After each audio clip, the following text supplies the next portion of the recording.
José Roberto descobriu que tinha diabetes há 25 anos e desde então faz tratamento para controlar os níveis de glicose no sangue. Eu levantava cansado, sem vontade de nada. Comecei a levantar de madrugada para urinar à noite. Muita sede, muita fome. Já procurei o médico e já iniciei o tratamento imediatamente. Todos os dias são pelo menos 2 aplicações de insulina e não para por aí. Ele faz um controle rigoroso da alimentação. Cada item só vai para o prato depois de ter a quantidade de carboidratos calculada. E se ele come algo que foge à dieta, precisa fazer a compensação. Hoje eu uso 2 tipos de insulina. Uma básica, chama basal, né, que ela atua durante as 24 horas do dia. Eu tomo de manhã e à noite.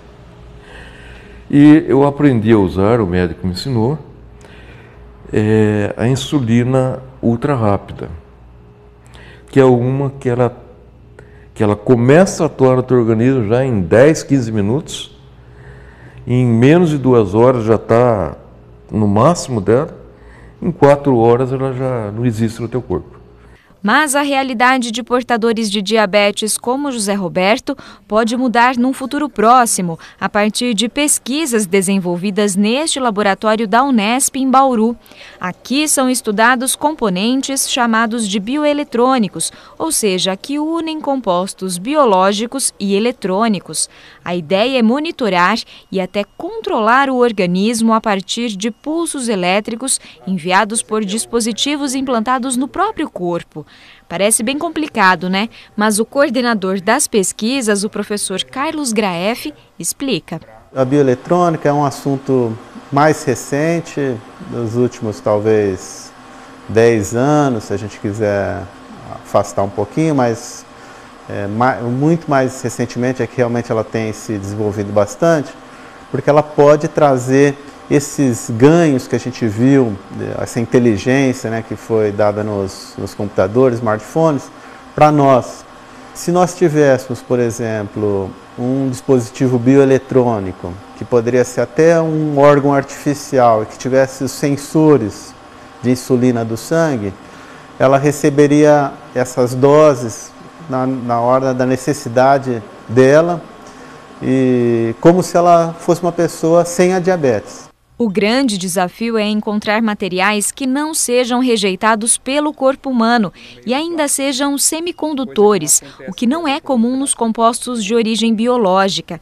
É essa característica que vai permitir a comunicação entre os dispositivos e os neurônios. Hoje, aqui no laboratório, os pesquisadores trabalham com a melanina, o pigmento que dá cor aos cabelos. Naturalmente, ele é biocompatível.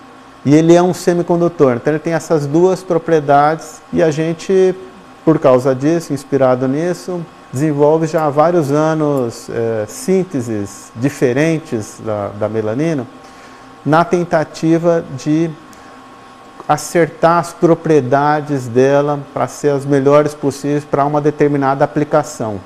E os resultados têm sido significativos. O João Vitor, doutorando em Física, vem trabalhando desde a graduação na produção da melanina em laboratório. Todas as sínteses da melanina que a gente existe na literatura até agora, obtém uma característica estrutural que é bastante diferente da que a gente obtém no nosso corpo. Por exemplo, tem uma quantidade de grupos ácidos bastante pequena em relação ao que a gente tem. Com essa nossa síntese que a gente conseguiu propor, a gente aumenta significativamente a quantidade desses grupos ácidos. E esses grupos ácidos são bastante importantes, por exemplo, para a comunicação do dispositivo elétrico com o nosso corpo biológico, porque ele vai facilitar a comunicação dos íons e dos elétrons dos dispositivos. Além de melhorar a interação com o corpo, os pesquisadores ainda conseguiram tornar a melanina solúvel em água. Isso ajuda na hora de produzir componentes flexíveis que se adequem ao organismo. É o caso desses filmes finos que vão fazer parte dos dispositivos bioeletrônicos. Por que isso é importante? Porque até hoje não existia nenhuma melanina solúvel.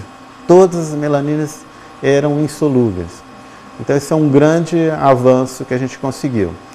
A partir desse avanço, que a gente está justamente nesse momento desenvolvendo, são os dispositivos de filmes finos, ou seja, a gente está começando a desenvolver transistores, fotodiodos e várias outras estruturas, os chamados memory stores, que é uma classe nova de dispositivos que é mais próxima do funcionamento dos dispositivos biológicos. Tudo isso a gente está desenvolvendo aqui no laboratório.